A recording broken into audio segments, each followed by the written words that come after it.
Hi everyone! Gagawa po tayo ngayon ng sago or tapioca salad. At heto na nga po pala yung ating pangunahing ingredients na tapioca or sago. Pinakuluan ko na po yan. At ang mga sangkap ay condensed milk, all-purpose cream at ang ating mixed fruits or fruit cocktail. So ayan guys, ready na ang lahat.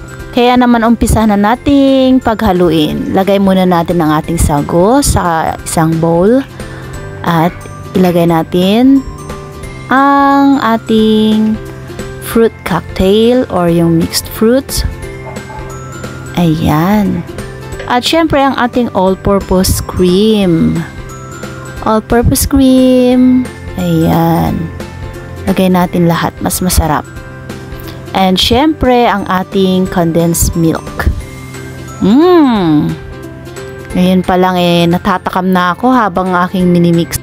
By the way, birthday nga po pala ng baby bunso ko. Kaya naman kahit na malayo ako, eto pinaghanda ko siya para naman may celebrate ko ang kanyang birthday.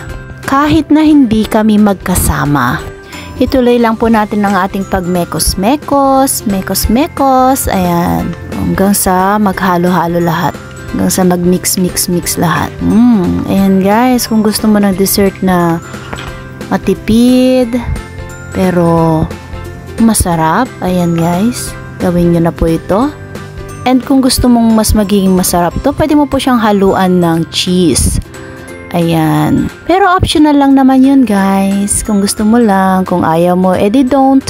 Ayan, tapos ilagay natin siya sa isang lagayan bago natin siya ilagay sa loob ng ref. Ayan.